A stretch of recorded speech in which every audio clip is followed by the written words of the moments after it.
Hello friends. आज हम लोग in the money, at the money और out of the money, ITM, ATM and OTM option strikes के बारे में जानेंगे। हमारे पास कॉल और पुट दो तरह के ऑप्शंस होते हैं। इनमें दोनों में इन the money, at the money और ओटीएम स्ट्रैक्स होती हैं। ये कौन होती हैं और हम लोग ये कैसे डिसाइड करते हैं, कैसे जानेंगे कौन सी आईटीएम है, कौन सी एटीएम है, कौन सी ओटीएम है।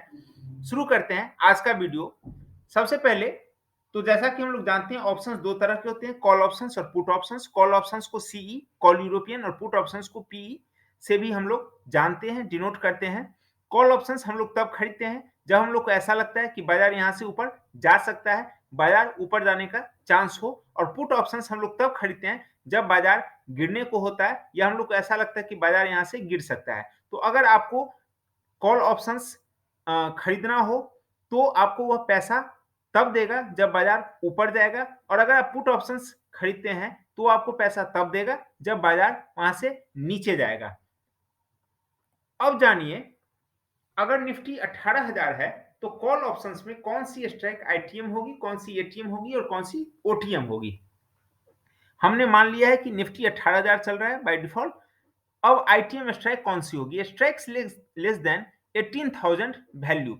18,000 वैल्यू से कम की जो भी स्ट्राइक होगी, मतलब कि 18,000 से कम जिसका भी वैल्यू होगा, जिस स्ट्राइक का, जो हमारे पास अवेलेबल स्ट्राइक्स है निफ्टी में, वो सारी की सारी कॉल में इन द मनी स्ट्राइक्स मानी जाएंगी।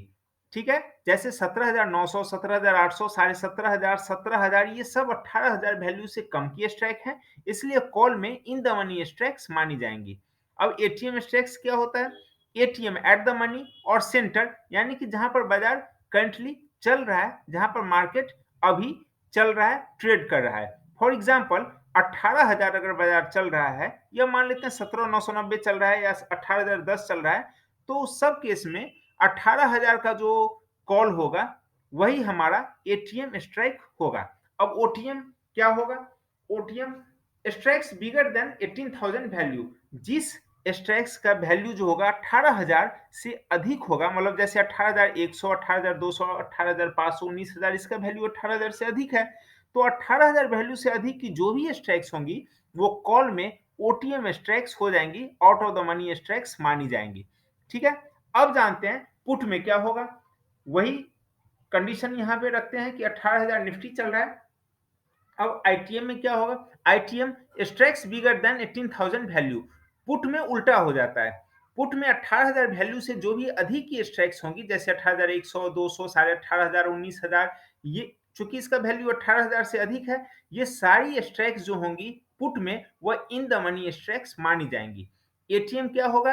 Eight the money where market is currently trading, जहां पर मार्केट अभी करंट में ट्रेड कर रहा है, जहां बाजार अभी चल रहा है। फॉर एग्जाम्पल 18,000 अगर बाजार चल रहा है तो 18,000 का जो पुट का स्ट्राइक होगा वो हमारा एटीएम स्ट्राइक होगा, एट द मनी स्ट्राइक होगा। और ओटीएम क्या होगा? स्ट्राइक्स लेसर देन 18,000 वैल्यू, मतलब 18,000 वैल्यू से कम का जो भी स्ट्राइक होगा, जैसे कि 17,900, 17,800, 17,700, 17,500, 17,000, ये सारे का वैल्यू चूंकि 18,000 से कम है, तो ये सारी की सारी स्ट्राइक्स जो होंगी वो पुट में ओटीएम स्ट्राइक्स मानी जाएंगी।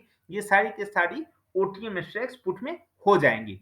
अब वन बाय वन जानते हैं इन द मनी क्या होता है, और इसमें जो इन द मनी के स्ट्राइक्स में उसका जो प्रीमियम होता है, उसका जो प्राइस चल रहा होता है, उसमें किस किस चीज का कम्बिनेशन होता है। ITM, in ITM option strikes there is intrinsic and theta value, दोनों मिला हुआ होता है, दोनों का कम्बिनेशन इसमें होता है आईटीएम ऑप्शन स्ट्राइक्स के प्रीमियम में।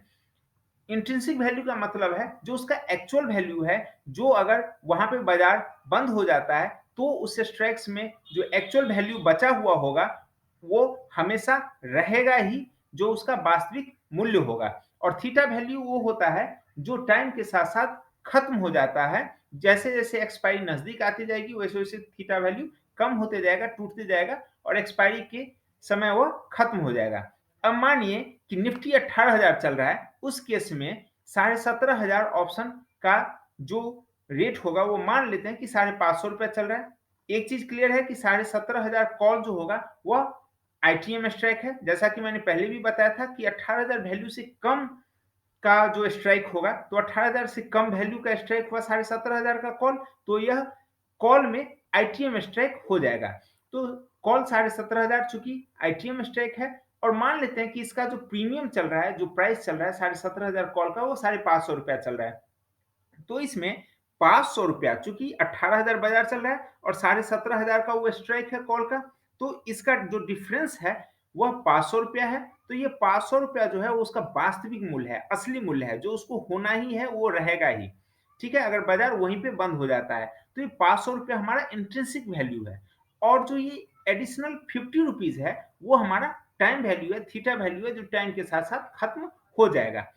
अब मान लेते हैं पुट में 18,500, सेम वही 500 पॉइंट का गैप है, 18,000 बाजार चल रहा है और 18,500 का जो पुट हमारे पास है, मान लेते हैं कि उसका रेट 580 रुपया चल रहा है, और उसमें 500 रुपये इंट्रिंसिक वैल्यू होगा, 18,000 बाजार चल रहा है और 18,500 मैंने यह बताया है कि पुट में जो 18,000 जहां पे बाजार चल रहा है उससे जो ऊपर वैल्यू की स्ट्राइक्स होंगी, अधिक वैल्यू की स्ट्राइक्स होंगी, वह इन द मनी स्ट्राइक्स मानी जाएंगी। तो 18,500 का जो पुट है वो चूंकि आईटीएम है, इन द मनी ऑप्शन है, उसका वैल्यू अगर 580 रुपया चल रहा है, प्रीमियम 580 रुपया चल रहा है, तो उसमें 500 रुपया जो है इंट्रिंसिक वैल्यू है, जो अगर बाजार वहीं पे बंद हो जाता है तो 500 रुपया तो वो बंद होगा ही, उसका 500 रुपया एक्चुअल वैल्यू रहेगा ही। तो ये एडिशनल जो 80 रुपया है वह आई क्या कहा जाएगा, वो कहा जाएगा टाइम वैल्यू या थीटा वैल्यू। ठीक है, अब हम लोग चलते हैं एटीएम पे। एट द मनी स्ट्राइक्स क्या होती है, एटीएम कैसे हम लोग डिसाइड करेंगे। In ATM option strikes there may be some intrinsic value includes in options premium और may not be any intrinsic value include in the premium, but the theta value is highest at the ATM. ठीक है, ATM option strike में हो सकता है कि कुछ intrinsic value include हो, या हो सकता है कि इंट्रिंसिक वैल्यू बिल्कुल भी ना हो, लेकिन जो थीटा वैल्यू होता है वो एटीएम पर एट द मनी पर सबसे ज्यादा हाईएस्ट होता है। ठीक है, as we have strikes available at every 50 point gap in nifty, according to the current market we decide the ATM strikes both in call and put। जैसा कि हम लोग जानते हैं कि निफ्टी में हर 50 पॉइंट की गैप पर स्ट्राइक्स अवेलेबल हैं, जैसे 18,000, 18,050, 18,100, 18,150, हर 50 पॉइंट की गैप पर हमारे पास स्ट्राइक्स अवेलेबल हैं।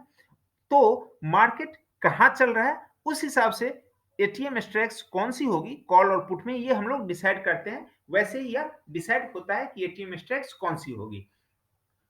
अब समझिए केस वन, हम लोग पहला एग्जांपल लेते हैं कि अगर 18,000 निफ्टी चल रहा है और 18,000 का जो ऑप्शन का रेट है वो 120 रुपया चल रहा है। यह जस्ट एक एजम्पशन है, मैं मान रहा हूं कि 18,000 ऑप्शन का जो प्राइस है वह 120 रुपया चल रहा है। तो क्या इस केस में उसमें इंट्रिंसिक वैल्यू होगा?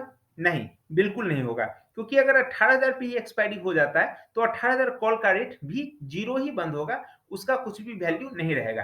तो यह जो 120 रुपया उसका प्रीमियम चल रहा है कॉल 18,000 का, वो पूरा का पूरा केवल और केवल टाइम वैल्यू है, थीटा वैल्यू है, उसमें कुछ भी इंट्रिंसिक वैल्यू नहीं है। अब मान लेते हैं कि 17,990 अगर बाजार चल रहा है, निफ्टी चल रहा है, उस केस में कॉल 18,000 ऑप्शन, फिर मान लेते हैं कि वही 120 रुपया का उसका रेट चल रहा है, तो क्या इसमें इंट्रिंसिक वैल्यू है? नहीं, इसमें भी इंट्रिंसिक वैल्यू नहीं है, क्योंकि अगर बाजार 17,990 पर ही बंद हो जाता है तो कॉल 18,000 जो है वो ओटीएम स्ट्राइक हो जाएगी और उसका वैल्यू जीरो हो जाएगा, खत्म हो जाएगा, उसमें कुछ भी इंट्रिंसिक वैल्यू नहीं रहेगा। तो यहाँ जो 120 रुपया इसका रेट चल रहा है या प्रीमियम चल रहा है, वह पूरा का पूरा टाइम वैल्यू है, थीटा वैल्यू है, और उसमें कुछ भी इंट्रिंसिक वैल्यू इंक्लूड नहीं है। अब तीसरा सिचुएशन मानते हैं कि 18,010 चल रहा है निफ्टी, उस और 18,000 कॉल ऑप्शन का प्राइस तभी मान लेते हैं कि 120 चल रहा है। यह मैंने जस्ट एक एग्जांपल लिया है कि 120 रुपया ही चल रहा है कॉल 18,000 का रेट। तो अब इसमें किस किस चीज का कम्बिनेशन है इस 120 रुपया में? इसमें 10 रुपए इंट्रिंसिक वैल्यू भी है। अगर मान लेते हैं कि 18,010 पे ही एक्सपायरी हो जाती है, बाजार बंद हो जाता है, तो कॉल 18,000 का जो रेट है वो 10 रुपया बंद होगा ही होगा, 10 रुपया उसका वैल्यू रहेगा ही रहेगा। यही 10 रुपया जो है वो इंट्रिंसिक वैल्यू है, वास्तविक मूल्य है, असली मूल्य है। तो यह 10 रुपया रहेगा ही। तो यह 10 रुपया इसमें इंट्रिंसिक वैल्यू माना जाएगा, और जो रेस्ट 110 रुपया है वो टाइम वैल्यू या थीटा वैल्यू माना जाएगा, कहा जाएगा। ठीक है, ऐसा नहीं हो सकता है कि 18,000 का स्ट्राइक अगर हमारे पास है तो हमेशा 18,000 ही एग्जैक्टली निफ्टी चलता रहे, बाजार चलता रहे। वो कुछ कम भी हो सकता है, कुछ अधिक भी हो सकता है। तो हम लोग को डिसाइड करना है कि एटीएम स्ट्राइक्स कौन सा होगा। अब मान लेते हैं एक सिचुएशन समझिए कि 18,025 निफ्टी चल रहा है। अब 18,025 अगर चल रहा है तो यह आप पर डिसाइड करता है कि आप 18,000 को एटीएम माने या 18,050 की स्ट्राइक को आप एटीएम माने, क्योंकि दोनों का डिफरेंस जो है वो 25 पॉइंट ही दूर है। तो यह आप पे डिसाइड करता है कि आप 18,000 को एटीएम मानते हैं कि 18,050 को आप एटीएम मानते हैं। अगर आप 18,000 की कॉल को एटीएम मानते हैं 18,025 के लेवल पे, 18,025 अगर बाजार चल रहा है तो उसमें 25 रुपया इंट्रिंसिक वैल्यू भी होगा। लेकिन अगर आप 18,050 की कॉल को, स्ट्राइक को आप एटीएम मानते हैं 18,025 के लेवल पे, तो उसमें कुछ भी इंट्रिंसिक वैल्यू नहीं होगा और जो भी उसका वैल्यू चल रहा होगा वो केवल और केवल थीटा वैल्यू होगा। ठीक है, तो हो सकता है कि कुछ कम या अधिक जो एग्जैक्टली हमारा एटीएम स्ट्राइक है उससे कम या अधिक बाजार चल रहा हो, जैसे 17,980, 990, 18,010, 18,015। तो उस केस में आप डिसाइड करिए कि वह कौन सा स्ट्राइक है जो एटीएम स्ट्राइक होगा, जो सबसे नजदीक होगा बाजार के, जहां पे बाजार चल रहा है वो सबसे नजदीक होगा उस स्ट्राइक, उसको हम लोग ATM strike, eight the money strike या सेंटर स्ट्राइक मानेंगे। मतलब कि वहीं पर बाजार अभी करंटली ट्रेड कर रहा है। ठीक है, अब ओटीएम स्ट्राइक क्या होता है? Out of the money. OTMs, in OTM option strikes there is only theta value और time value. OTM option strike में केवल और केवल टाइम वैल्यू या थीटा वैल्यू होता है, इसमें इंट्रिंसिक वैल्यू बिल्कुल भी नहीं होता है, जीरो होता है।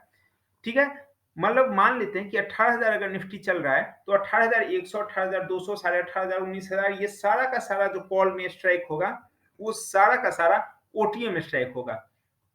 मतलब कि अगर 18,000 ही बाजार बंद हो जाता है एट द एक्सपायरी या क्लियरिंग पे, तो 18,100, 200, 18,500, 19,000, ये सारा का सारा जीरो बंद होगा, क्योंकि यह ओटीएम स्ट्राइक्स है। उसी तरह से अगर 18,000 बाजार चल रहा है तो 17,900, 17,800, 17,500, 17,000, ये सारा जो भी स्ट्राइक होगा पुट ऑप्शन में वह ओटीएम कंसीडर किया जाएगा। ये सारे के सारे पुट में ओटीएम स्ट्राइक्स माने जाएंगे। ठीक है, तो आज हम लोगों ने समझा आईटीएम, एटीएम और ओटीएम स्ट्राइक कौन कौन सी होती है। ठीक है, आज की वीडियो में इतना ही। मिलते हैं अगले वीडियो में। चैनल को प्लीज लाइक और सब्सक्राइब कीजिए। Thank you.